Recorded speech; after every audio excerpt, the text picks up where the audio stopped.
Hey everyone, Leg Tano here, the internet's busiest music nerd, and it's time for a review of this new album, Bootleg from The Garden. Bootleg is the sixth full-length LP from these guys. It's brothers Fletcher and Wyatt Shears, who, as The Garden, I believe, have been at it for about 15 years now, creating this genre-bending, experimental brand of weirdo rock that a lot of the time is laced with some pretty prominent horror themes, thanks in part to their deep shared appreciation in the Scary Stories to Tell in the Dark series. Now, this new record from them was self-recorded and produced over in Los Angeles, and surprisingly sees them graduating to a big boy rock label this time around, EPITAPH. It's been a while since their last full-length album, about 4 years or so, which is a surprising gap in records given the pace the duo was working at when they first started to break on the underground scene. And while they have not been completely silent since 2022, it wasn't too long ago they put out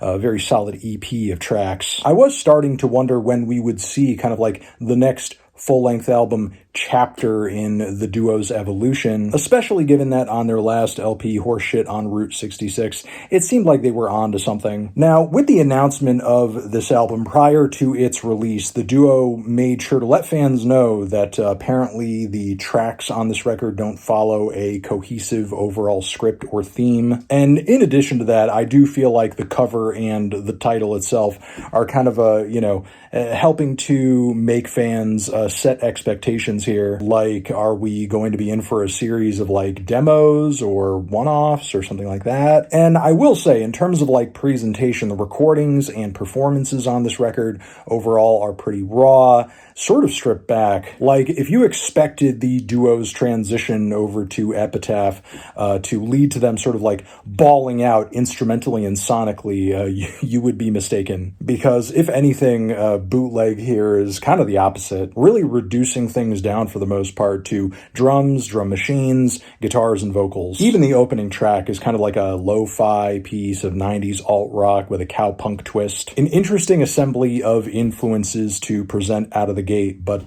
definitely not the most striking piece of songwriting I've heard from the duo. I feel like similar eras of rock are evoked on the closing track as well, which, even if it is kind of aggressive and fast-paced, I feel like I can hear the echoes of at least a few old-school Pixie songs there in the mix too. The first track on this thing that really stopped me in my tracks was, in fact, a teaser, the song 5 Mile Ponytail, which is a very weird combination of heavy beats, grimy bass lines, vocal snippets, and what feels like these hypnagogic washes of vocals and synths that are surprisingly catchy. There's so many moving parts on this track, so many fragments, and yet it all kind of works cohesively. Then there's White Cadillac, which I think is one of the most straightforwardly enjoyable rockers on this thing. This sees the duo kind of leaning into their goth influences too, with some of the stronger choruses among these 14 tracks. A 50s Guy's Eyes, as well as the title track of this thing, all contribute to a relatively solid first leg. Though I will say the title track, with its very simple presentation of these fast-paced punk-influenced drums, these peppy rhythm guitars that have almost a jazzy flavor coming off the chords, this becomes kind of almost a prime formula for quite a bit of the songwriting on this project, to the point where the itch that it's scratching kind of stales out by the end of the album. But really, that's not even my biggest issue with the record.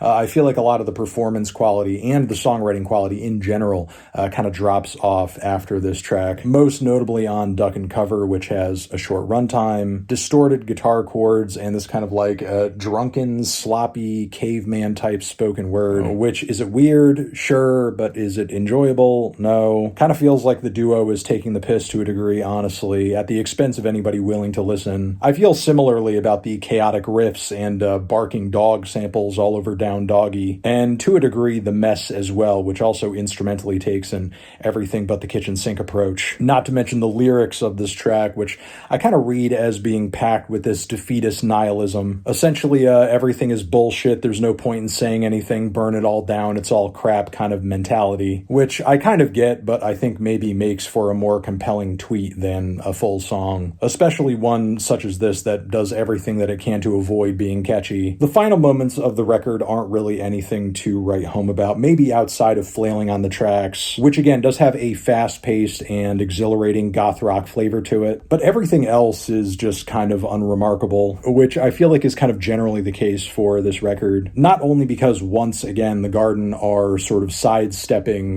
the requirements for a good quality, consistent batch of songs, which has been a problem on past releases, but at least on those past releases, they made up for that with some undeniably cute oddball charm, which I feel like, frankly, is kind of lacking on this underproduced record, which doesn't have nearly as much goofball moments, as many bells and whistles as previous The Garden projects. Again, this really does feel like the duo's sound and style stripped back, streamlined, simplified, maybe overly simplified. And to what end, I don't really know, because it's not like it makes their songs or their performances sound any better. In fact, the best and most memorable tracks on this thing are the ones that are the most creatively or experimentally produced. And I feel like this project has kind of put the Garden in a position where bands that have obviously been taking influence from them, such as Lip Critic, sound even weirder than them by comparison,